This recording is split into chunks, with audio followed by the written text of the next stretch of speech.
عیسیٰ علیہ السلام پر ان کی والدہ پر الزام آیا تو جھولے کا بال بولا، اور میرے آقا کریم صلی اللہ علیہ وسلم کی عزت پر حرف آیا تو پنگھوڑے دا بال نہیں بولا، خود رب ذوالجلال بولا۔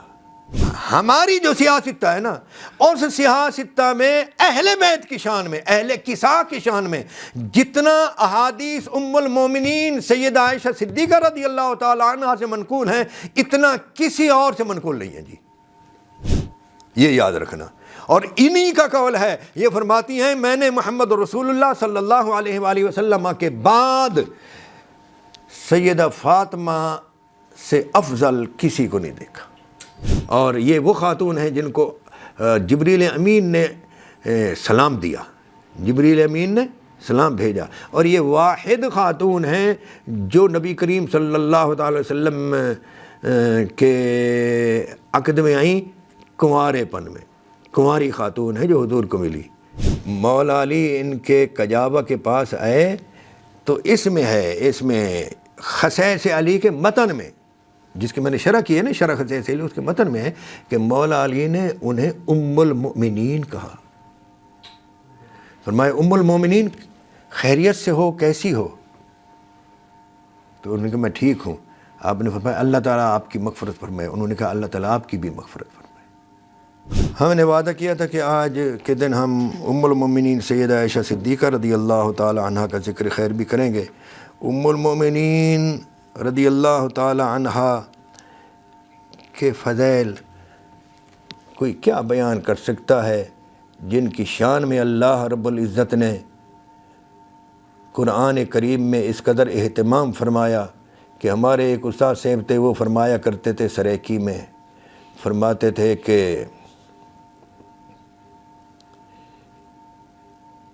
یوسف پر الزام لگا، یوسف کی عزت پر الزام آیا تو پنگھوڑے دا بال بولا۔ ہاں وہ سریکی میں کہتے تھے پنگھوڑے کا بال بولا۔ عیسیٰ علیہ السلام پر ان کی والدہ پر الزام آیا تو جھولے کا بال بولا، اور میرے آقا کریم صلی اللہ علیہ وسلم کی عزت پر حرف آیا تو پنگھوڑے دا بال نہیں بولا، خود رب ذوالجلال بولا۔ ہاں جی، وہ پورا رکوع اتارا۔ اور میرے نزدیک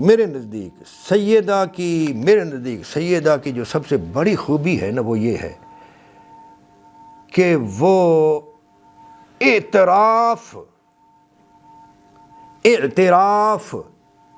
ماننے کی قوت سے مالا مال تھی۔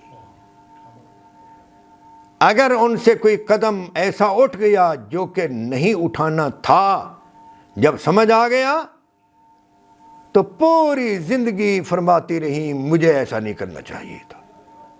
مولا علی علیہ السلام کے خلاف لوگوں نے استعمال کیا۔ یہ یاد رکھنا، جس شخص کا معاشرے میں اثر رسوخ ہو نا، اس کو دوسرے لوگ اپنے مفاد کی خاطر استعمال کر جاتے ہیں اور اس وقت اس کو پتہ نہیں چلتا۔ اماں پاک کی طرف کچھ لوگ اس لیے گئے کہ ان کا اثر رسوخ زیادہ تھا، ان کی عظمت اور ان کی عزت، ان کا رتبہ، ان کی تکریم مسلمانوں کے دلوں میں زیادہ تھی، اور اب تک ہے۔ حضور کی ازواج میں ان کا بڑا مقام اور رتبہ ہے۔ اس بڑے مقام اور رتبہ کو دیکھتے ہوئے کچھ لوگوں نے ان کو بھلا دیا، یہ بھول گئیں، یہ چلی گئیں۔ جب چلی گئیں تو اعتراف تقصیر اس قدر تھا کہ جب بھی وَقَرْنَ فِي بُيُوتِكُنَّ آیت پڑھتی تو روتی، اس قدر گریا کرتی کہ آپ کا دوپٹہ مبارک، یہ ہمارے ہاں جو دوپٹے ہیں نا پتلے پتلے جن میں سے بال بھی نظر آتے، یہ نہیں چادر ہوتی تھی جس میں سے کچھ نظر نہیں آتا تھا، اتنا موٹا دوپٹہ چادر جو ہے وہ اب آپ کے آنسوں سے تر ہو جاتی۔ اور ایک مرتبہ حضرت عبداللہ بن عمر رضی اللہ تعالی عنہما فرمایا یار لوگوں دیکھو وہ قریب ہوں تو ان کو بلاؤ۔ خیال آ گیا تو بلائے گئے، وہ آ گئے۔ آپ نے فرمایا جب میں جا رہی تھی تو تم نے مجھے روکا کیوں نہیں تھا؟ انہوں نے عرض کیا ام المومنین میرا خیال ہوتا تھا میں آپ کو روکوں، لیکن آپ پر فلاں شخص کی رائے غالب تھی تو میں نے سوچا میری بات ایسے ضائع جائے گی، اس لیے میں نے نہیں روکا تھا۔ آپ نے فرمایا تم اگر روکتے تو میں رک جاتی، کاش تم روکتے۔ ایک مقام پر یہاں تک فرمایا کہ اگر میں وہ سفر نہ کرتی تو وہ سفر نہ کرنا مجھے اتنا زیادہ محبوب ہوتا کہ میرے شکم سے رسول اللہ صلی اللہ تعالیٰ علیہ وسلم کے 10 بیٹے پیدا ہوتے، اور سارے کون تھا جی؟ حارث بن عبد الرحمن، حارث بن عبد الرحمن کی طرح ہوتے۔ وہ ایک خوب روح بندہ تھا، فرمایا سارے کے سارے اس کی طرح ہوتے تو مجھے ان 10 بیٹوں کی اتنا خوشی نہ ہوتی جتنا اس نہ نکلنے میں ہوتی۔ یہ ہے اعتراف۔ اور پھر اعتراف دیکھیں کہ ہماری جو سیاستہ ہے نا، اس سیاستہ میں اہل بیت کی شان میں، اہل کسا کی شان میں جتنا احادیث ام المومنین سیدہ عائشہ صدیقہ رضی اللہ تعالیٰ عنہ سے منقول ہیں، اتنا کسی اور سے منقول نہیں ہے جی، یہ یاد رکھنا۔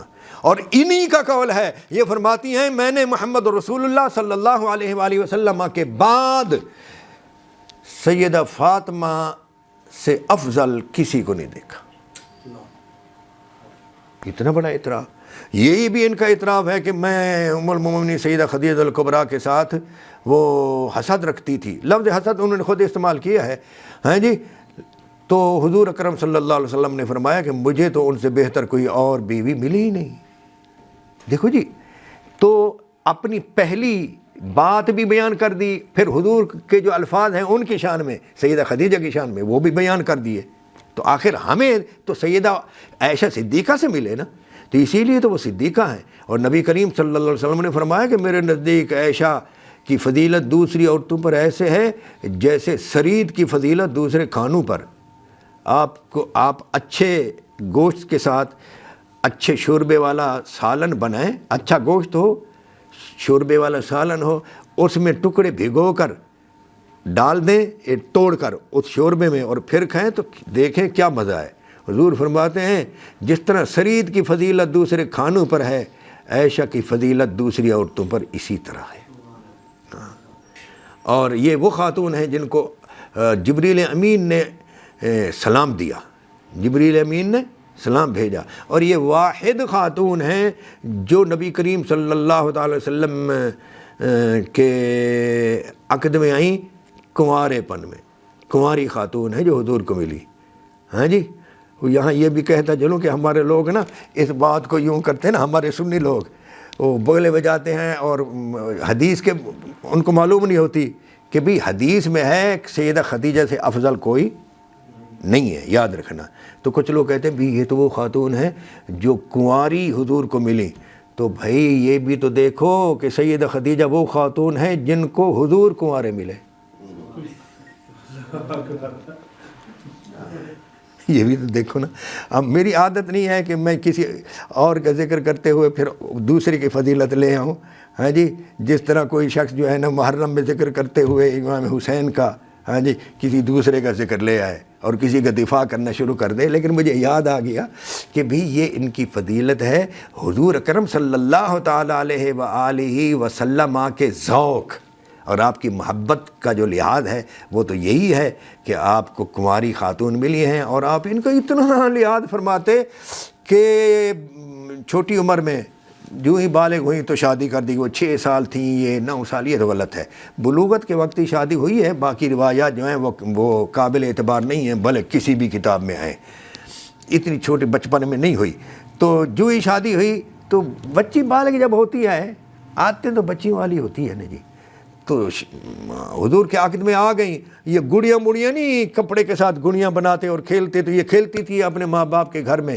تو جب شادی ہو گئی تو اس کے بعد حضور اکرم صلی اللہ علیہ وسلم محلے کی گلی کی بچیوں کو لے کر آتے اور فرماتے ہیں ہماری عائشہ کے ساتھ بیٹھو اور کھیلو،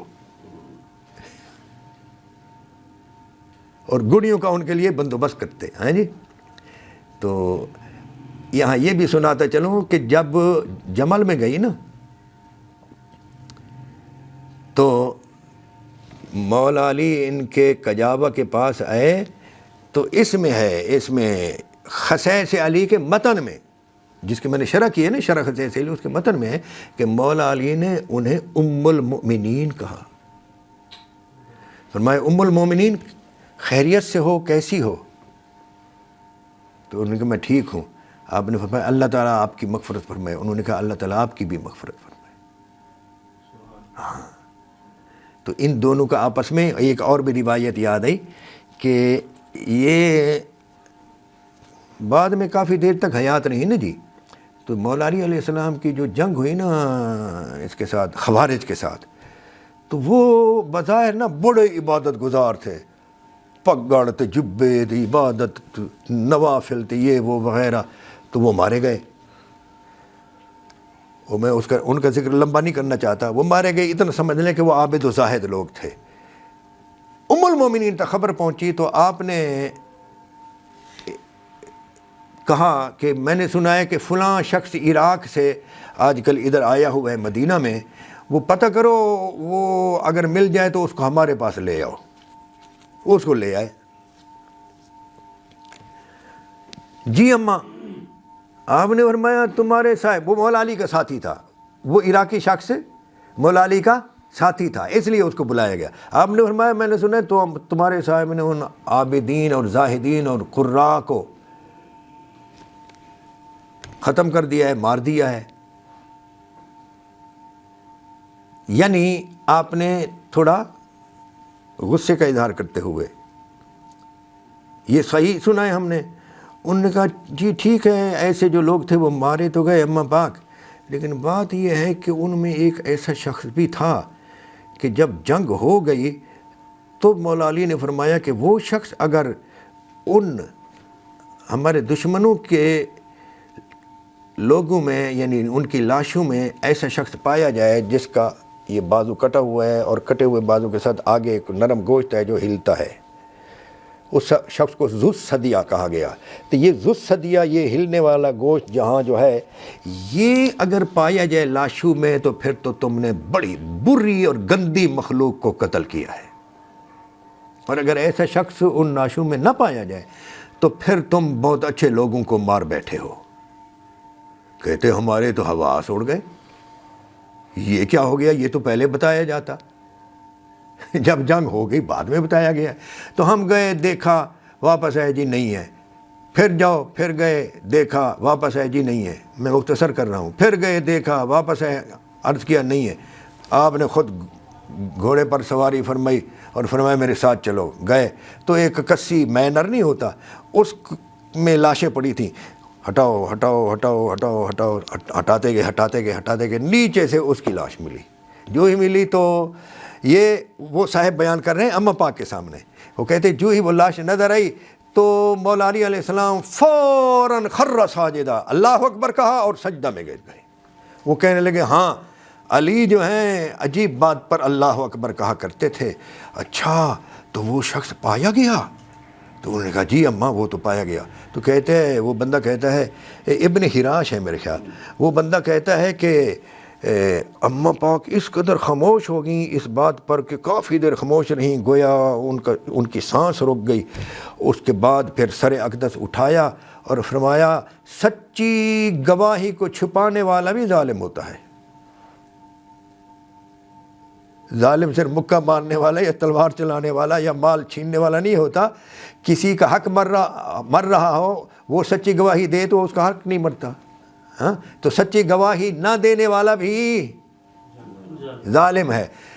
یہ کہہ کر فرمایا میاں حضور اکرم صلی اللہ علیہ وآلہ وسلم نے فرمایا تھا کہ ایسی علامت والے لوگوں کو، جن میں ایسا شخص ہوگا، ایسے لوگوں کو وہ شخص قتل کرے گا جو میری امت کا سب سے افضل ہوگا۔ یہ حضور نے فرمایا تھا، اس وقت میں تھی اور علی تھے اور کوئی نہیں تھا۔ کیسا یہ ہے؟ اور اسی مقام پر فرمایا کہ میرے اور علی کے درمیان کوئی بڑا تنازع نہیں تھا، صرف اتنا تھا جتنا بھابھی اور دیور میں ہوتا ہے، اس سے زیادہ نہیں تھا۔